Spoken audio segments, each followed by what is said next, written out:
नमस्कार बंधुरा आजकेर आमी तैरी करब कचुर दम। कतगुलो आमी एरकम साइजेर कचु निये नियेछि, एगुलोके केटे परिष्कार करे नेब, तारपरे शुरू करब कचुर दम।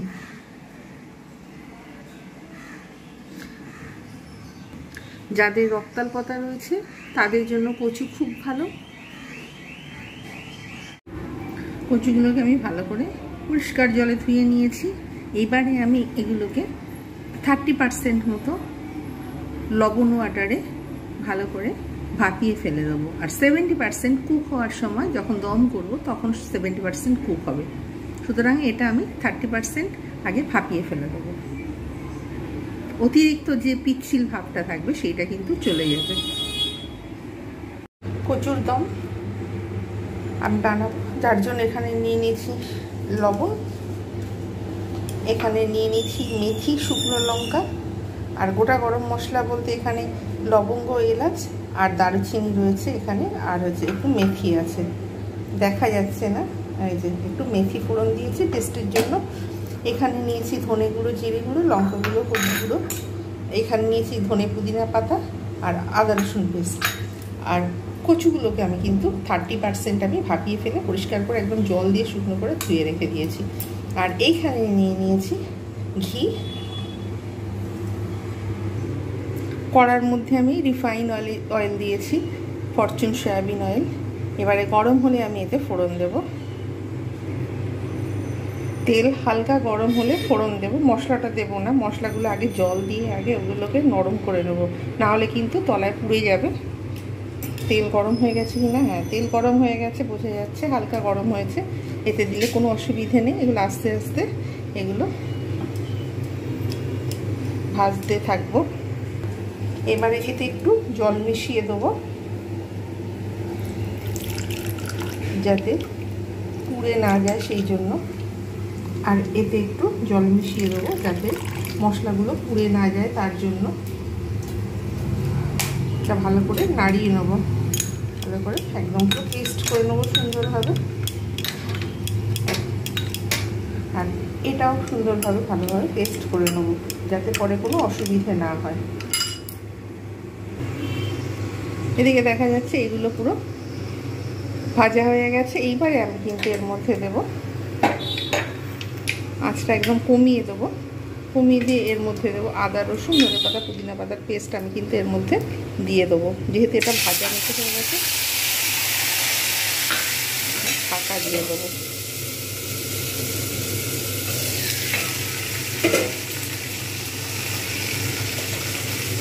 এতেই দিয়ে দেবো লঙ্কা গুঁড়ো, হলুদ গুঁড়ো, ধনে গুঁড়ো, জিরে গুঁড়ো দিয়ে আমি জাস্ট একটু নাড়িয়ে নিয়ে একবার এটাকে ঢাকা দিয়ে দেবো। মশলাগুলো আপনা আপনি কষতে থাকবে।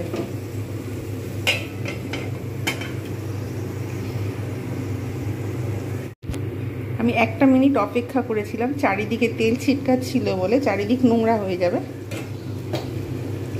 বোঝাই যাচ্ছে মশলা সুন্দরভাবে অটোমেটিক্যালি কষা হয়ে গেছে। একটু তেল একটু বেশি লাগে যেহেতু দম, একটু এর মধ্যে একটু ঘি দিতে হবে। এবারে পরিমাণ মতো ঘি দিতে হবে, তেল দিতে হবে, তবে দমের স্বাদ হবে।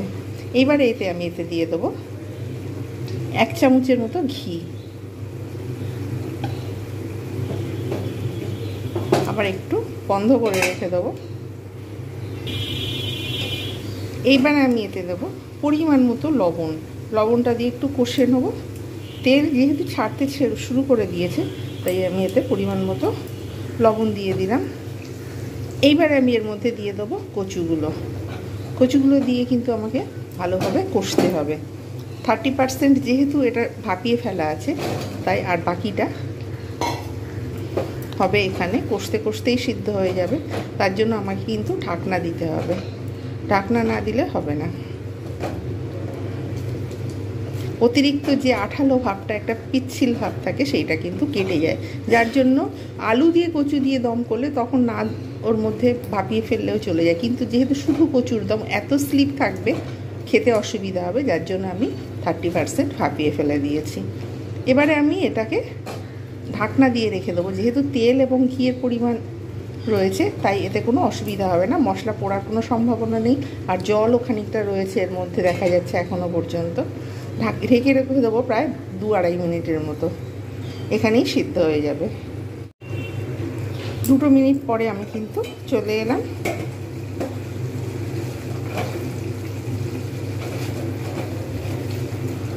আমি এবারে এতে একটু জল দেবো, যেহেতু কচু সেদ্ধ হওয়া এখনও বাকি রয়েছে। আমি 30% সেদ্ধ করেছিলাম, আরও এখানে কিছুটা কষার মধ্যে 2 মিনিটে যতটুকু হয় ততটুকুই এর মধ্যে সিদ্ধ হয়েছে। তাই আমি এবারে না এতে জল দিলে তলাটা পুড়ে যাওয়ার সম্ভাবনা থাকবে, যার জন্য আমি এবারে এতে একটু ভালো করে নাড়িয়ে নিই। তেল আর দেবো না, কিংবা ঘি আর দেবো না, কিছুই দেবো না। ঘি আবার দিলে অতিরিক্ত হেভি তেল হয়ে যাবে, সেটা কিন্তু শরীরের পক্ষে ভালো নয়, তাই আর কিছু দেবো না। লবণ পরিমাণ মতো দিয়ে দিয়েছি। নামানোর সময় একটু চিনি দেওয়া দরকার, আপনারা ইচ্ছা করলে দিতে পারেন, না ইচ্ছা হলে না দিতে পারেন। আমি এবারে জল দিয়ে দেবো, যতটুকু সিদ্ধ হওয়া দরকার, একদম নরম হয়ে যাবে, তারপরে কিন্তু সেটা ঠিক হবে। না হলে কিন্তু শক্ত কচু তো আর খাওয়া যাবে না। তাই আমি 2 মিনিট পর ফিরে আসছি। মিডিয়াম হাইতে আঁচটা রেখে, মিডিয়ামেতেই রেখে দেবো, মিডিয়াম লোতে ভালো হয়। ধীরে ধীরে হলে, কুক হলে, তাহলে দমে বসিয়ে কুক হলে সেটা কিন্তু খাবারটা অনেক টেস্ট হয়, আর তাড়াতাড়ি হলে সেটা কিন্তু টেস্টলেস হয়ে যায়। 2 মিনিট পর আমি ফিরে এলাম, দেখব কচু সিদ্ধ হয়েছে কিনা।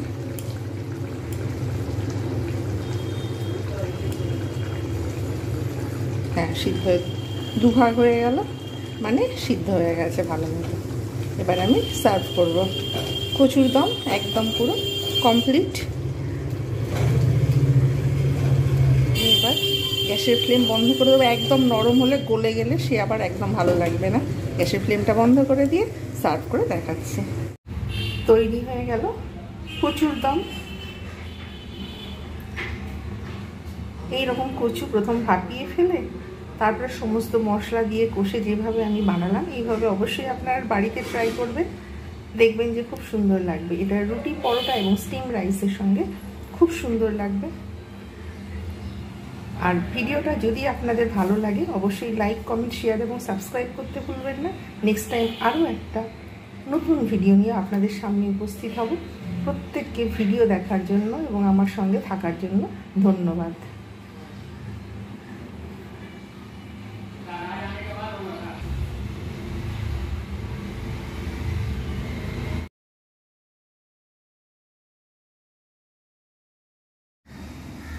পাকা পটল দেখতে কত সুন্দর। এটা জাস্ট আমি লবণ হলুদ দিয়ে ভেজে নেব। এটা দিয়ে কোনো রেসিপি আমার মাথায় নেই আপাতত।